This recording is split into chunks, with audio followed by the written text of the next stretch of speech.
जो एविक्शन था अनफेयर था, तो इस पर आपका क्या रिएक्शन है? बिल्कुल सही कहा जा रहा है। ये जो एविक्शन हुआ है, मैं एविक्ट हुई हूँ इस गेम से, वो अनफेयर था। मुझे इस गेम में अभी और खेलना था, मैंने तो खेलना स्टार्ट ही नहीं किया था।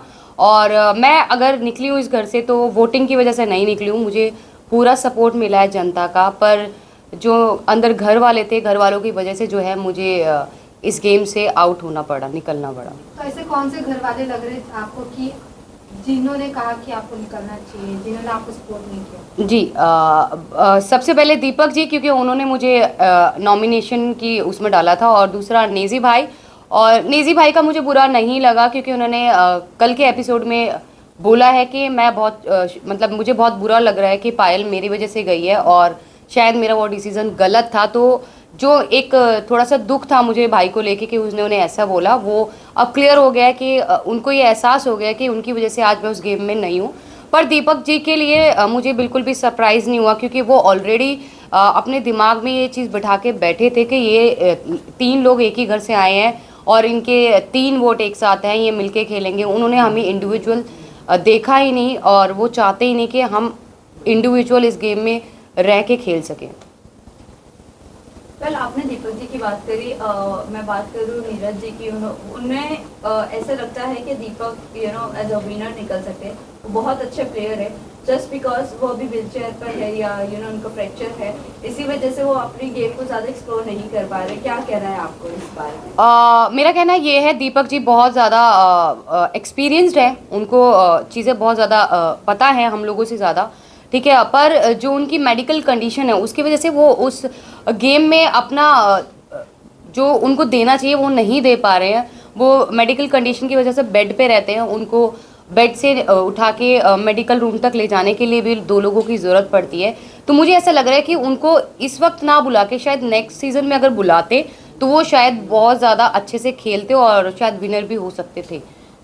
पर इसी के साथ साथ ये भी जानना चाहेंगे, शिवानी का और अरमान जी का जो फाइट हुआ था उस दिन मॉर्निंग में, अगले दिन मॉर्निंग में सना मकबूल, पलोमी और शिवानी बैठी थी और अरमान सामने की तरफ बैठे थे आप लोगों के बीच में।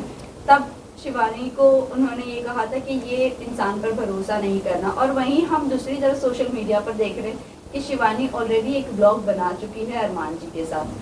मतलब वो उनको पहचानती है 2 साल पहले की। वो 2 साल पहले एक्चुअली क्या था कि मेरी एक हम लोगों की ग्रैंड मैरिज हो रही थी, मेरी और अम्मान की। मेरा सपना था जो वो पूरा कर रहे थे। तो उस ग्रैंड मैरिज में शिवानी ऑल्सो इनवाइटेड, वो इनवाइटेड थी। उस टाइम तकरीबन उसके 1.5 मिलियन या 2 मिलियन सब्सक्राइबर थे यूट्यूब पे। तो वो हमारी शादी में आई थी इंजॉय करने, तो वो 2-2.5 साल से हमें ऑलरेडी जानती थी। जी। वेल, अभी ये जो उन्होंने कहा है कि इन पे भरोसा नहीं करना चाहिए, वो बहुत शातिर है, क्या कहना चाहोगे इस चीज़ को लेकर आप? शिवानी के लिए आप बोल रहे हैं? यस। जी, शिवानी, क्योंकि गेम के अंदर आने के बाद जो जिस जिस शिवानी को हम जानते थे वो शिवानी उस गेम में रही नहीं। वो मतलब कहते हैं ना कि वो पहले से प्लान करके गई है, मुझे ये करना है तो मैं कैमरे के सामने रहूँगी, मैं ज़्यादा दिखूँगी। तो वो वही काम कर रही है। वो अपनी भाषा को लेके बार बार बोलती है कि मेरी भाषा लोगों को समझ नहीं आती।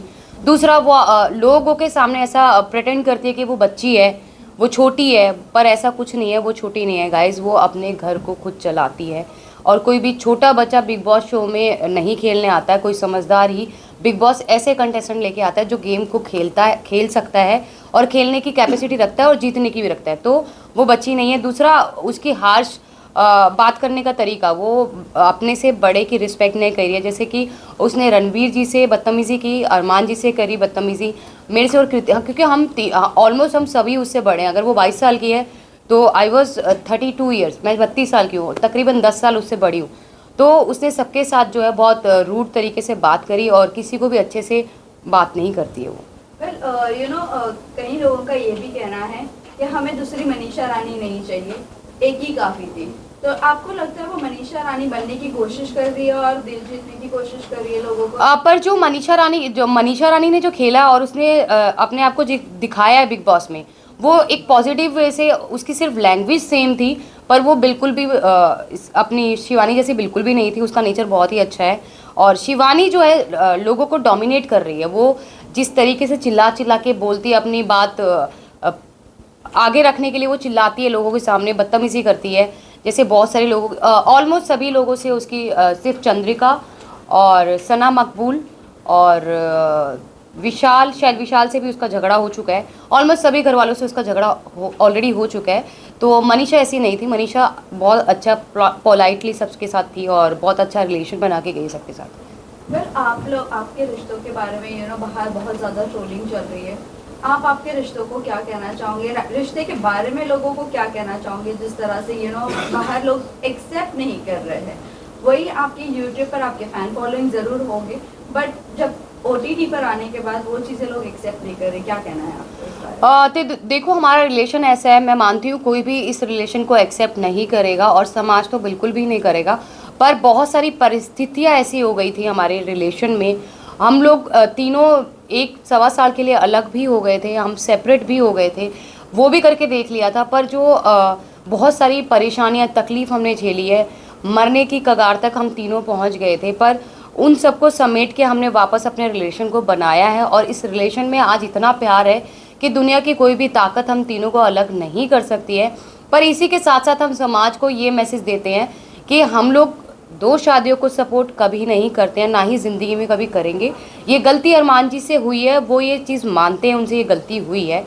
बहुत सारे लोग बोलते हैं कि हम पॉलीगमी को सपोर्ट करें 2 शादियों को। नहीं जी नहीं, हम बिल्कुल भी नहीं कर रहे हैं। हम अपने हर व्लॉग, हर न्यूज़ चैनल पे जब हम अपना इंटरव्यू देते हैं तो हर जगह बोलते हैं कि प्लीज़ हमसे ये गलती हो गई है, आप लोग ना करें, क्योंकि हमारे जैसा अंडरस्टैंडिंग, हमारे जैसा प्यार एक औरत और दूसरी औरत के बीच में नहीं हो सकता है। पायल, अभी जिस तरह से आपने कहा कि बहुत ज़्यादा चीज़ें हुई आपकी लाइफ में, बहुत स्ट्रगल्स भी हुए हैं, अब जब आप बिग बॉस पर आते हो और इतना डार्क फेस को वापस से एक बार रिपीट किया जा रहा है, सेम चीज़ें रिपीट की जा रही है, ये कितना मेंटली टॉर्चर है? और इससे अभी उगना चाहोगे या वहीं पर वो सब मेमोरीज अभी रिकलेक्ट करते रहना? नहीं, बिल्कुल भी रिकलेक्ट नहीं करना। अब उस फेज़ को हम बिल्कुल भूल चुके हैं। पर क्या होता है ना कि आपकी कुछ चीज़ें, जो कुछ इमोशन जुड़े होते हैं आपकी लाइफ के साथ, तो वो उस समय के साथ भी हमारे थोड़े, मेरे अलग हैं, अरमान के अलग है, कृतिका के अलग है इमोशंस हैं। वो जब कोई बिल्कुल अंदर घुसता है ना तो एक डार्क फेस याद आता है और वो थोड़ा इमोशनल हो जाता है। तो लेकिन अब उस लाइफ को हम बिल्कुल भी याद नहीं करना चाहते और बिल्कुल भी नहीं उसके बारे में बात करना चाहते। इवन पायल, अभी आप घर से बाहर हो चुकी है, आप अपने बच्चों के साथ है, लेकिन आप अरमान को कितना मिस करेंगी, क्योंकि अभी वो तो घर के अंदर ही है? अरमान जी घर के अंदर है, मैं उनको मिस नहीं करूँगी, क्योंकि मैं उन्हें रोज़ 24 आवर्स लाइव देखूँगी और उनके हर एक जितने भी एपिसोड्स आएंगे वो देखूँगी। उनको मिस नहीं करूँगी क्योंकि ऑलरेडी उनके पास कृतिका है उनके सपोर्ट के लिए, पर बाहर से फुल सपोर्ट दूंगी। जितने भी लोग मुझे यहाँ पे देख पा रहे हैं, आप लोगों ने मुझे बहुत प्यार दिया, मुझे बहुत सपोर्ट दिया। मुझे पता है मैं जो है नॉमिनेशन मेरी अगर हुई है तो वोटिंग की वजह से नहीं हुई, मुझे फुल सपोर्ट मिला है घर वालों की वजह से मैं बाहर आई हूँ। मैं यही कहना चाहती हूँ जाते जाते कि आप लोग जी भर के, दिल खोल के अरमान और कृतिका दोनों को वोट कीजिए और उनकी आगे की पर्सनैलिटी आपको जो है गेम में देखने के लिए मिलेगी कि वो जेन्युइन है कि नहीं है। वन लास्ट जाते जाते लास्ट क्वेश्चन, जिस तरह अभी आपने मेंशन किया था, एक प्यार को पाने के लिए आपने अपनी फैमिली को खो दिया था, अब आपकी फैमिली का क्या फीडबैक है जब बिग बॉस से बाहर आ गई है? मेरी फैमिली का कोई फीडबैक नहीं है और मुझे नहीं लगता कि उनको मेरे फेम से, मेरे पैसे से कोई लेना देना है, क्योंकि ऑलरेडी फेम मेरे पास है, लोग मुझे जानते हैं, मेरे यूट्यूब से, मेरे इंस्टा से लोग मुझे जानते हैं। अगर ऐसा कुछ होता तो वो 13 साल में वेट नहीं करते मेरे पास आने के लिए। तो बिग बॉस OTT से उन लोगों को कोई फ़र्क नहीं पड़ने वाला। Thank you so much, thank you.